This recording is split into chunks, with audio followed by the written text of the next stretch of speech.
Amis du Kapton, bonjour. Alors, c'est quoi le Kapton et à quoi ça sert?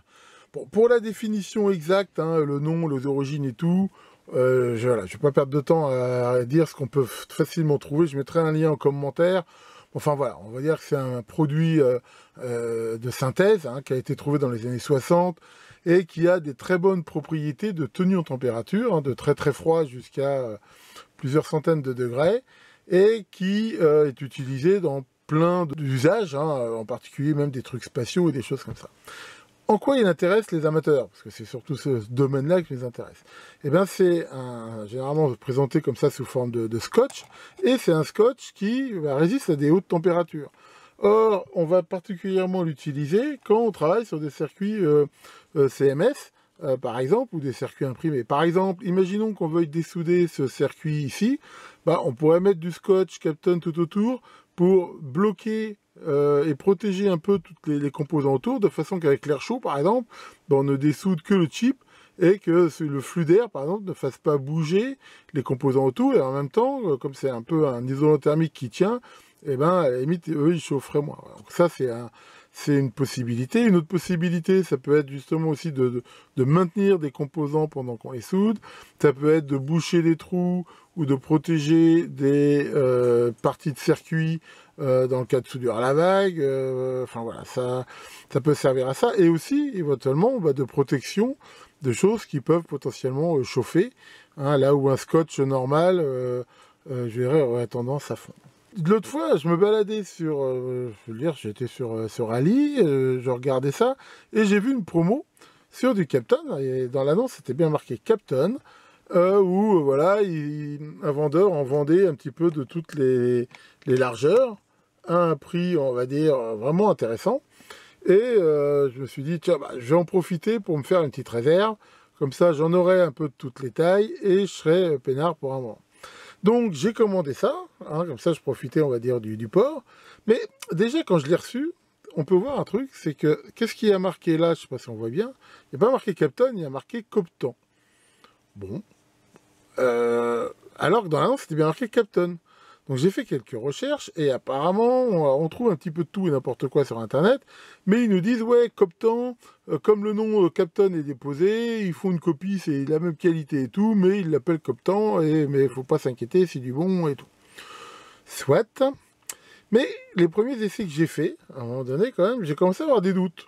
Bon, le truc, c'est pas qu'il tenait pas la température, mais je trouve qu'il tenait pas tant que ça, quoi. Et pris quand même d'un sacré doute, j'ai été chez un fournisseur sérieux, à savoir BMJ, hein, un fournisseur que je vous ai déjà présenté. Enfin bon, c'est pas le seul à faire ça, mais voilà, c'est un fournisseur qui d'abord fournit un datasheet de son produit, avec ses caractéristiques, ce que les Chinois ne font pas, et en même temps, enfin voilà, c'est un fournisseur qui travaille aussi avec les industries et tout, dans lequel j'ai certainement plus confiance. Et donc j'ai acheté, pareil, alors là j'en ai pris un peu moins, mais enfin je veux dire, voilà, un petit peu toutes les largeurs. Alors c'est vrai que ça coûte un peu plus cher que le truc chinois, mais voilà, je l'ai eu très rapidement, enfin je livrais avec la qualité habituelle, et je me suis dit, eh ben, ça va être une occasion de faire des tests. Alors déjà, est-ce que visuellement ils se ressemblent? En fait, pas forcément. Comme ça on pourrait croire, mais celui-là est plus clair. Que celui-là, il est un petit peu plus, on va dire, brillant. Alors, je ne sais pas si ça se voit bien sur la vidéo, mais déjà visuellement, celui-là enfin voilà, il est, on va dire, un peu plus couleur cuivre quelque part, alors que celui-là est quand même un peu plus marron. Et je me suis dit, eh ben, on va faire des tests. Et je les ai filmés, hein, ces tests, et on va tout de suite voir ce que ça donne. Voyons cela. Bien, alors premier test que l'on va faire, on va utiliser un souffleur à air chaud, comme ça, et souffler sur les deux scotch de façon identique, et regarder s'ils se comportent de la même façon. Là, pour info, je vais essayer de filmer un petit peu mieux pour bien voir. Voilà. Donc à droite, là, nous avons le Kapton BMJ, hein, voilà, celui de priori de bonne qualité. Et là, le chinois. Alors, je mets en route mon souffleur à air chaud et regardons comment ça se comporte. Voilà. Donc là, je chauffe les deux de façon homogène. Jusqu'à présent, tout va bien. Oups. Là, on voit quand même nettement que Le Captain chinois, enfin le Copton chinois, il fond complètement. L'autre, il reste droit dans ses bottes, il bouge beaucoup moins. Alors que là, je chauffe de l'air, je dirais, très très chaud, hein, là, de l'ordre de 460 degrés. Donc là, déjà, on peut voir que très nettement, il y a un comportement très différent sur le Coptan par rapport au Captain. Après, si on le chauffe, même là sur la plaque comme ça de près, voilà, on voit qu'il fond complètement. Alors que celui-là, voilà, il se comporte quand même nettement mieux, il n'y a vraiment pas photo. On peut voir là entre les deux. Voilà. Donc là déjà, on peut nettement voir sur ce premier test que c'est pas du tout les mêmes. Il y en a un qui très vite se met à fondre et à se rétracter, alors que l'autre ne bouge pas. Bien, alors nous allons faire un autre test qui consiste à mettre sur une plaque de cuivre.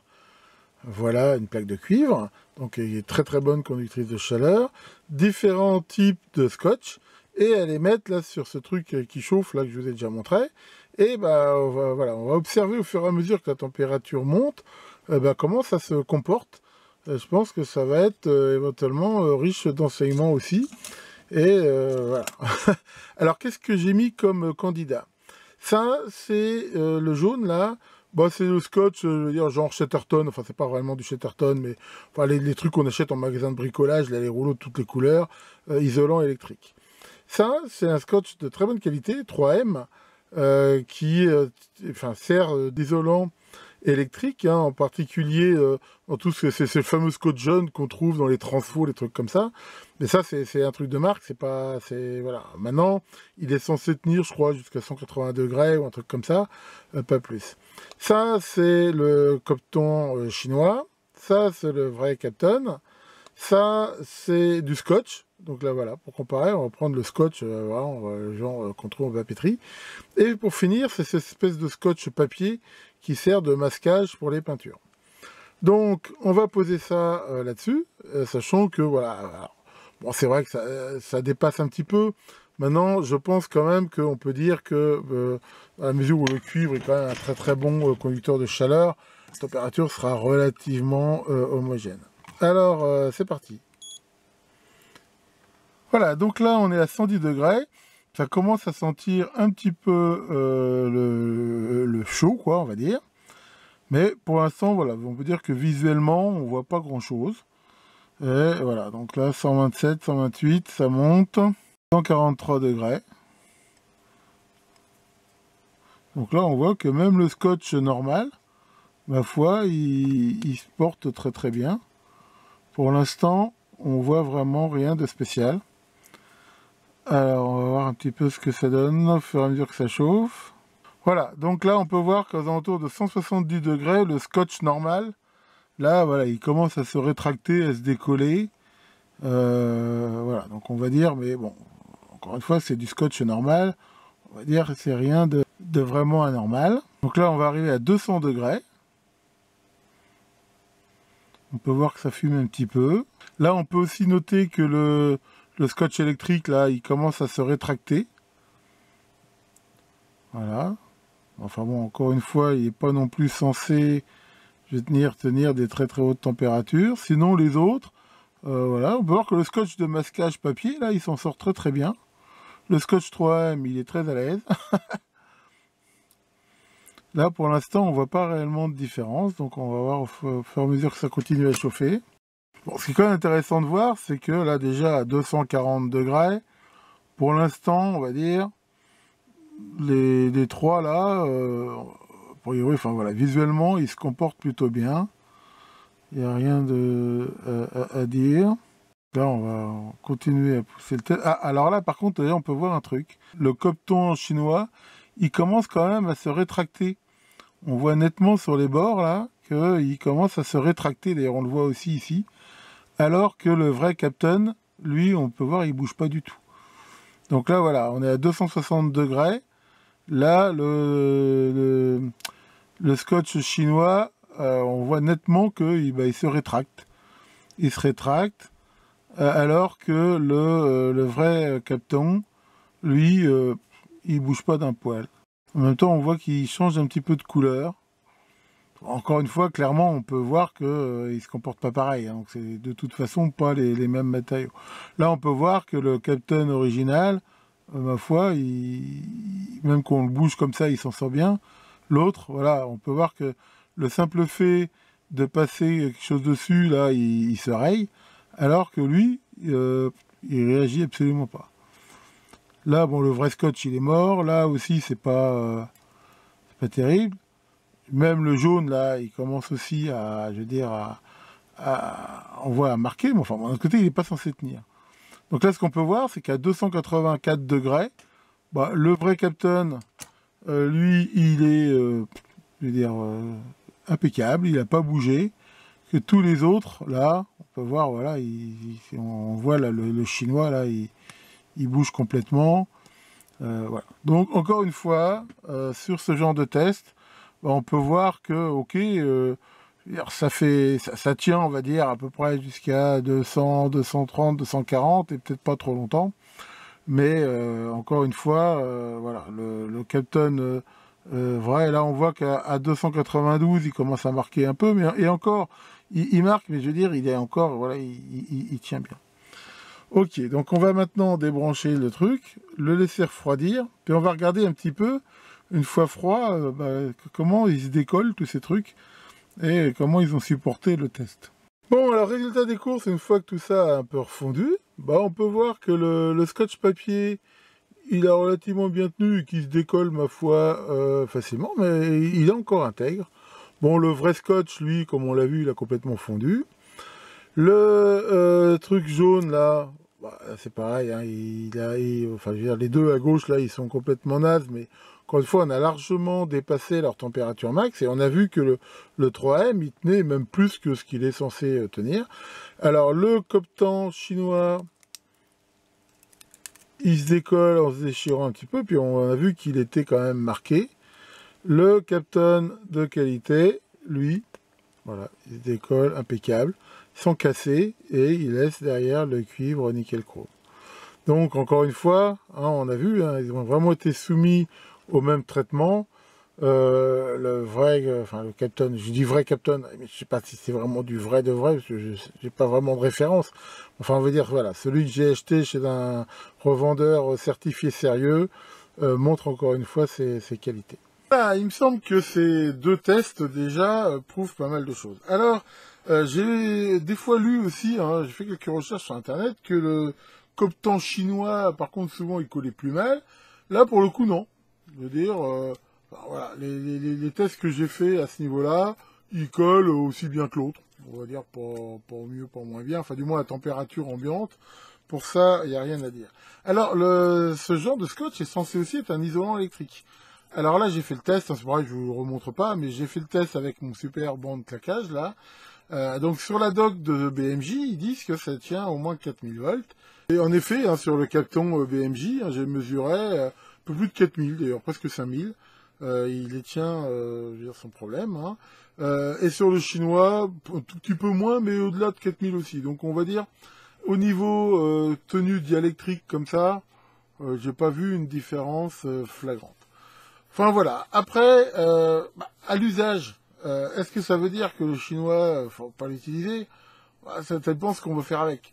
Ce qui est sûr, c'est que si à un moment donné, comme moi ça m'est arrivé, à un moment donné on force un peu sur un circuit un peu difficile à dessouder et tout, bah on a vu qu'au bout d'un moment quand même, il commence à se flétrir le truc. Enfin voilà, il tient quand même beaucoup moins bien que l'autre et bah, c'est quand même pas terrible. Après, voilà, si, encore une fois, ça dépend ce qu'on veut faire. Puis au pire, je veux dire, ça fait du scotch. Mais bon, voilà, on va dire que si on a besoin d'un truc qui tient peut-être un peu plus que le scotch normal, on peut l'avoir. Donc voilà, donc tout ce que j'ai commandé, parce que j'en avais commandé pas mal en Chine, je pense que voilà, je l'ai bien marqué en étant truc, on va dire, vraiment de second choix largement. Et j'aurais utilisé, enfin voilà, je veux dire, du scotch, on en a toujours besoin. Donc là-dessus, je suis pas vraiment inquiet. Mais ce qui est sûr, c'est que pour tout ce qui va être travaux de brasage et tout ça, bah, je vais maintenant, bien sûr, utiliser celui de BMJ qui, comme on l'a vu, est quand même bien meilleur. Alors, qu'est-ce qu'on peut retenir un petit peu de ça? Bah, c'est un petit peu, enfin, un petit peu comme d'habitude. Hein, moi, je vous ai montré plein de trucs que j'ai achetés en Chine. Dire que sous prétexte que c'est chinois, c'est pas bon, enfin, je veux dire, ça veut rien dire. Si ça se trouve, le bon Compton, il est peut-être fabriqué aussi en Chine. Les Chinois, ils font de tout, mais aussi un petit peu à tous les prix et tout. Où ils sont un petit peu filous quand même, c'est que voilà, enfin, moi, qu'ils vendent du Coptan en mettant sur l'annonce que c'est du Coptan et les vraies caractéristiques du truc, ça me dérange pas. Là, il y a un petit peu tromperie, je veux dire, il l'annonce comme du Captain je veux dire, standard, donc on s'achète du Captain, on s'attend à avoir quand même quelque chose, alors qu'on a quand même un produit qui, on l'a vu, quand même très dégradé. Maintenant, c'est toujours le même truc. On veut du pas cher, bah voilà, on prend un petit peu. Il y a un côté vraiment loterie. Je vous l'avais déjà montré aussi sur des soudures, hein, les brasures que je vous avais montré une fois que j'avais acheté là, sur Banggood, je crois, ou sur je sais plus quoi. Enfin, moi, j'avais acheté en Chine. C'était vraiment de la merde. Ça fondait pas. Enfin, voilà. Donc là, il n'y a aucune garantie, on va dire, un petit peu de qualité. Après, ce qui est sûr, c'est que si en plus on a des prix ras des pâquerettes, encore une fois, le Père Noël, ça n'existe pas. Hein, donc enfin, voilà, si ça vaut aussi quand même un certain prix, c'est pas non plus pour rien. Donc, comme d'habitude, si vous voulez être sûr d'avoir de la qualité, prenez des fournisseurs, je veux dire, sérieux, qui déjà donnent des datasheets, des garanties. Hein, un sheet BMJ, parce que je dis que c'est un fournisseur qui fait de la qualité, mais voilà, il y en a d'autres. Par contre, si on achète comme ça sur Ali ou sur Banggood ou sur eBay des trucs comme ça, souvent pas cher, il y a un côté loterie. Maintenant, je reconnais que des fois, dans cette loterie, j'ai pas toujours perdu, hein, des fois j'ai gagné. Mais là, non. Donc, voilà. Au moins sur celui que je vous ai montré, hein, qui s'appelle Coptan, on voit qu'il n'est pas au niveau. Après, il y en a peut-être d'autres, il y en a peut-être qui est meilleur ou moins bon ou tout. Encore une fois, moi, je peux vous parler de ce que j'ai constaté par moi-même. J'ai pas la prétention de connaître tous les Captons et tous les Coptans du monde. Enfin voilà, je voulais quand même vous montrer ça parce que je pense que voilà, c'est pour partager mon expérience. Hein. Bon, moi je gagne rien chez BMJ, je gagne rien chez personne. Là, je vous partage vraiment mon expérience bande de fourris. Honnêtement, je gagne rien ni d'un côté ni de l'autre. Tiens, Maurice, ça va Maurice? Ah, alors t'as vu, il commence à faire plus chaud, c'est bientôt le printemps. Qu'est-ce que tu dis? Est-ce que je vais en profiter pour faire un régime? Bon, je suis pas gros moi. Enfin, ouais, t'as raison quand même. Il faut quand même que je perde du poids. Donc ouais, c'est vrai, j'ai commencé à faire un régime. En fait, je fais même mieux. Tu vois, j'en fais 2 régimes. Parce que j'ai trouvé qu'avec un, j'avais pas assez à manger. Pas dit que ça soit efficace. Enfin, donc, voilà.